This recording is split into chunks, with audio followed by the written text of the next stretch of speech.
خسته و زله و نه نخوردید، یعنی یک تشکری خاص قلبا تشکری میکنیم از شما. باشه قماندان صاحب وظیفه ما. این وظیفه‌ای که اینجا اجرا میکنید شما قلب مردم نمیفهمید. از یک بچه پرسان کردم اینجا فرشته نجات که به کسی میگه هر کسی اینجا اومده نمیتونه.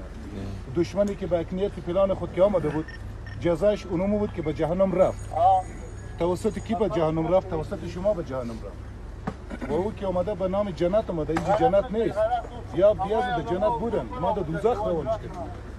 به خاطر که جنگ از او به قلم و به کتابچه است، جنگ از او به علم است، جنگ از او به سلانی سلاش خوند سلا پیش ما و شماست.